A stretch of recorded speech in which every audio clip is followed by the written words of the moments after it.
10h, 11h30 avec Thomas Hill. Et votre invité ce matin, Thomas? Oui, je reçois ce matin pour la première fois le directeur de la rédaction du Journal du Dimanche, Geoffroy Lejeune. Ça fait maintenant plus de 2 ans que vous dirigez le JDD, que vous avez fait évoluer avec de nouvelles signatures notamment.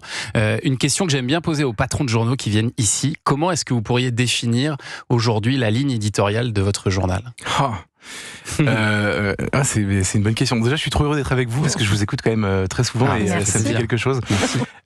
Alors, la ligne éditoriale, je dirais que c'est le réel. En fait, en gros, on prend l'actu comme elle vient et on essaie de décortiquer un peu les grands sujets. Donc là, si on parle en ce moment, il y a le budget évidemment qui occupe pas mal de place. Il y a la question du narcotrafic qui était une grosse question cette semaine.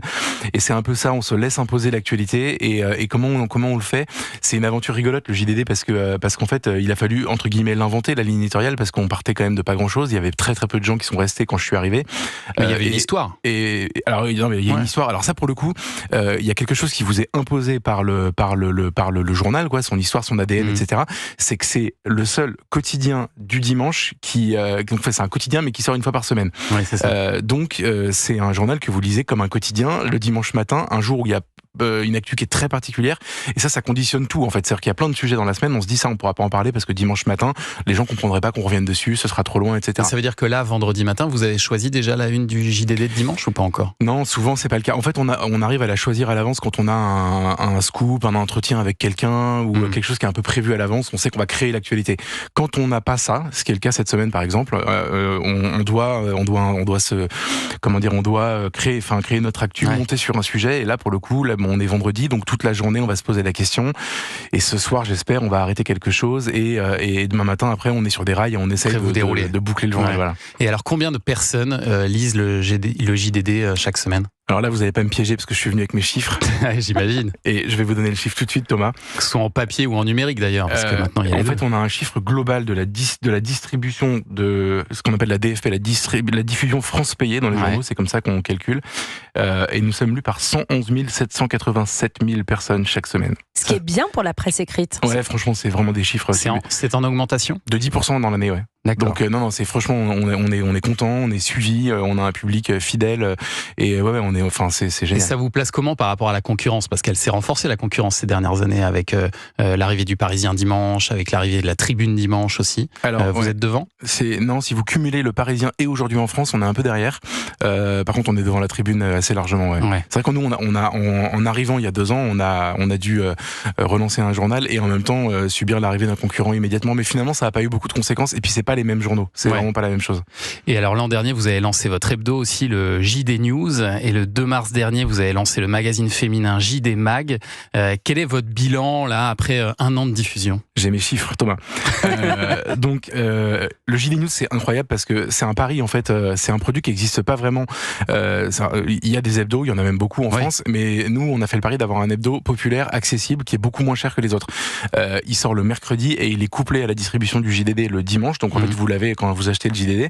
Et ça donne une distribution, la DFP, la fameuse, de 147 091 exemplaires par semaine. Ce qui est énorme et ce qui, en vente en kiosque, est le premier news de France. Donc du coup, c'est le premier news de France? En diffusion en kiosque, ouais. Ça veut dire que c'est devant Le Point, le Nouvel Obs. Parce que vous avez 2 distributions, une du mercredi au dimanche et une le dimanche. Ouais. Et donc c'était en fait un choix industriel qui avait été fait dès le début, mais qui du coup fait que c'est un journal qui est très lu, qui a trouvé sa place et qui est très très habilement dirigé par Louis de Ragnel, mon ami.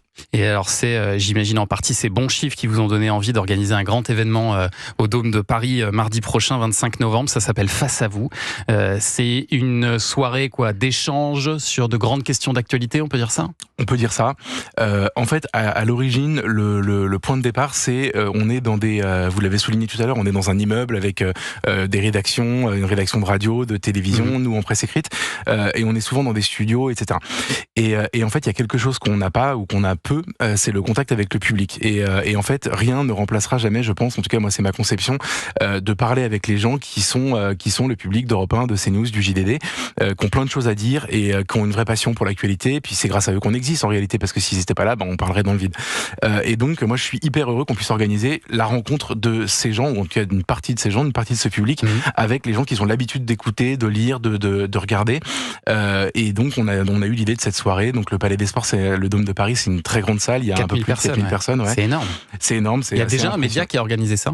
Moi dans ma vie d'avant je l'avais déjà fait, mais comment vous dire, là c'est un peu décuplé parce que il y a beaucoup d'incarnations du groupe qui vont être là, donc ça, il y a la dimension face à vous va être pour le coup inédite, c'est-à-dire que Christine Kelly par exemple, que vous connaissez, elle aime bien rencontrer son public, donc elle va se laisser approcher. Il y a un long temps d'échange après la soirée. Mais ça va se passer comment concrètement cette soirée? Concrètement, en fait, l'ouverture des portes est à 18h30.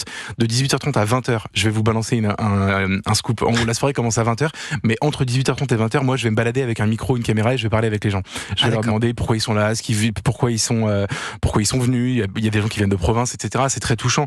Ce qu'ils aiment chez nous, ce qu'ils aiment pas aussi, ce qu'ils ont envie qu'on change, et puis essayer de les faire parler, de les comprendre. Donc ça, c'est une partie qui sera un peu off entre guillemets parce qu'elle sera pas rediffusée, etc. Mais ça va permettre de savoir en face de quelle salle on est.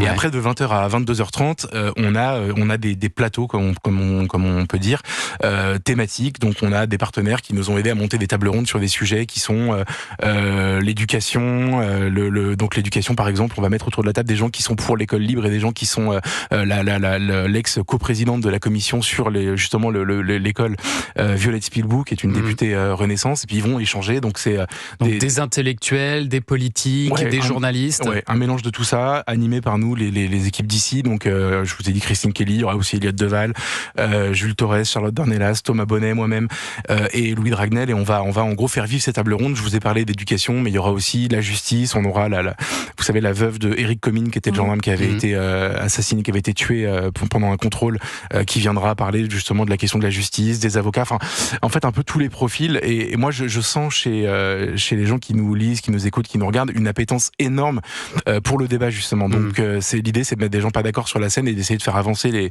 les situations. Et si jamais on ne peut pas venir au Dôme de Paris, Geoffroy Lejeune, mardi soir, ça va être diffusé également sur CNews, sur Europe 1? Alors, ça va être... vous ferez bien ce que vous voulez pour reprendre des extraits. S'il se passe des choses incroyables, je pense que vous reprendrez les extraits, vous en parlerez, mais c'est surtout le lancement d'une nouvelle chaîne qui va s'appeler CNews Prime, qui va être en gros une seconde chaîne CNews, qui pour le coup diffusera d'autres contenus, et en l'occurrence, la soirée sera intégralement diffusée là-dessus, sur cette chaîne. Et CNews Prime, c'est uniquement sur le digital? C'est pas une chaîne de télévision qu'on peut trouver sur les box. Sur les box aussi, exactement. D'accord. Okay. Ouais. Donc c'est l'occasion de la lancer. Et il y aura évidemment les plateformes classiques sur Internet, Dailymotion, YouTube et compagnie. Bon, et alors pour préparer tout ça, on le disait tout à l'heure, vous avez eu une préparation physique intense. Geoffroy Lejeune, vous avez fait un semi-marathon la semaine dernière, c'est déjà courageux, bravo. Non, est-ce qu'on peut donner le temps ou pas? Non, s'il vous plaît. Même moi, j'ai pas voulu regarder au début. J'avais tellement honte de mon chrono que... Parce que quoi, vous avez démarré très fort et ça a été la fin qui a été complexe? Non, mais déjà, alors, en fait, à l'origine, tout ça est une mauvaise blague.